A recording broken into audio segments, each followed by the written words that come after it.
whole purpose of this scholarship is so that people can get an understanding and awareness of how big of a problem this really is. The bottom line is this: if you pay attention when you're driving, you're not going to hurt the other people on the road. And if I can save one person's life, avoid one crash by having this scholarship, then it's all worth it.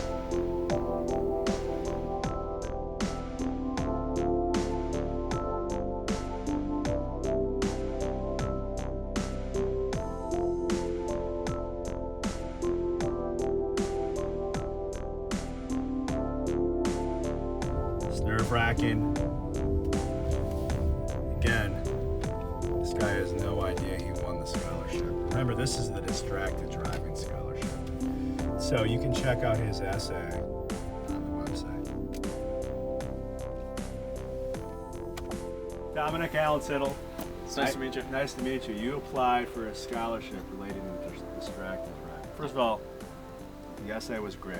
Thank you. And I want to award you this giant check for $1,000 to put towards your schooling. Thank you. All right, I appreciate it. I appreciate your essay, Thank you. and I appreciate your willingness to get the word out about it. Stopping distracted driving. Of course. Here you are. Thank you very much. Yeah.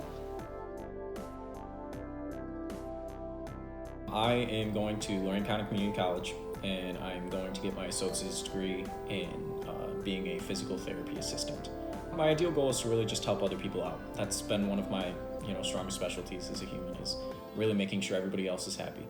And being a physical therapist, it'll really be able to help me get people to where they want to be in life. From where you may hurt your elbow or your shoulder, it could really affect you in your older stages of life. So for me to be able to help somebody get back to where they were before this happened, it's really going to become a dream come true for me. Now that you have won the grand prize, how does it feel? Feels good. Feels good that not saying my reason is any better than anybody else's, but to be able to use that towards my schooling and to help me get further towards my degree and what I want to do for the rest of my life, it really means a lot.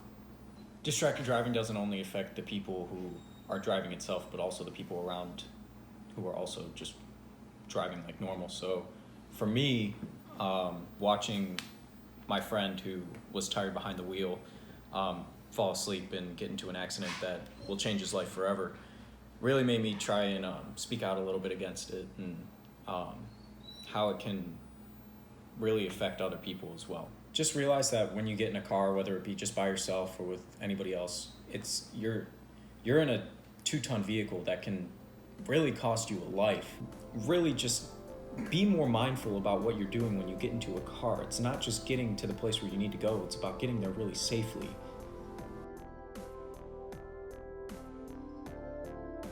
Can you hear me? Hello. Hi, how are you? Yes, I can hear you. Nice to meet you. Nice to meet I'm you. Amy. Yeah, so you're in Arizona? Yes. That's great. Yeah. And what's your major? I am a journalism major Okay. at the Walter Cronkite School of Journalism in Arizona. Got it. And what year are you? Senior. Oh, so what are your plans after your senior year? That's the big question, isn't it? Right. I'm definitely still figuring it out. But right now, I'm looking into teaching English abroad. Oh, that's great. So, So I thought your essay was very sort of unique. How did you come up with the idea to write that way, and sort of why did you apply for the distracted driving scholarship? I have an older sister, and she's like my best friend, and I was such a tag along, and one of her best friends passed away in high school because a driver, she was walking on the road, walking home with a friend. They were linked arm in arm, and a driver wasn't paying attention and jumped a curb and hit her, and she passed away. My parents make fun of me a little bit because I'm a nervous driver, but I think it's a good thing because I feel like I'm paying twice the amount of attention as everyone else is. And I think too, like the realization that like I think of everyone I know, and I think of everyone I know having licenses, and I try to always have that awareness that like I don't know, I can't trust everyone on the road, but I have to be able to trust myself. And I think the only way to do that is to pay attention. And I think one of the things that we need to start focusing on is just putting your phone away, or putting it in a place to where like you're not going to feel the need to pick it up and look at it. Because I think that's the number one thing that distracts people. Once you take away that, it's like, where else are they going to be looking but the road? Right. Well, Jamie, I am happy to announce that in reality, you are one of our second place winner for the scholarship. That's so exciting. Yeah, so we will be sending you a check for $500. Thank you so much. No problem. I was really impressed with your essay, and I think sort of the story you told can be an inspiration for anyone who gets behind the wheel.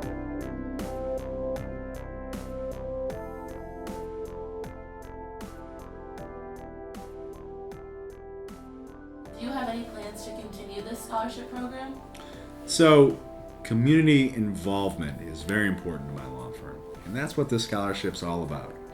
And this is our second year of doing a scholarship. We're really excited and to give away the award and to choose our winners this year. And we're going to continue on with a scholarship. But stay tuned. The prompt is going to be a little different next year. So please follow us on Facebook, follow us on Instagram, check our website. We got some big news coming out shortly about next year's scholarship. Stay tuned and pay attention.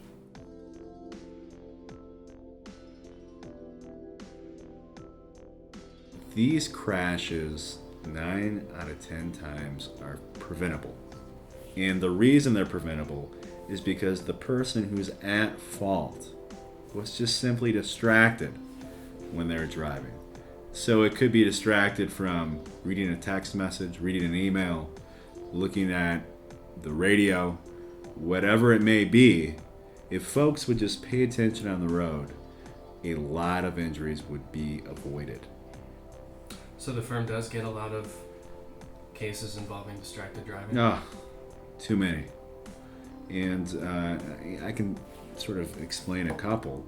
There's the obvious text messaging, which, obviously people don't want to admit to, but sometimes we can figure that out. Other times it's simply a case I just resolved last week had to do where someone had the directions on their phone. And so they're driving along. It was just sitting on their dashboard. The phone fell off the dash. And so they looked down and were searching on the ground for the phone. And they didn't look up fast enough and rear-ended someone going 60 miles per hour. I mean, these things happen all the time. And it's just simply, look, when you're on the road, you got to avoid distractions. And it's as simple as that. So my number one advice to someone who's been seriously injured or has suffered a loss of a loved one is to get help professionally.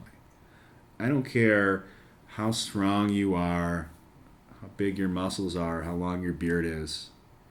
The bottom line is when someone suffers a loss like a wife, a mother, a father, you need to go talk to someone about it. So if there's one thing that I sort of want to leave everyone with is, if you suffer a loss, please go get help.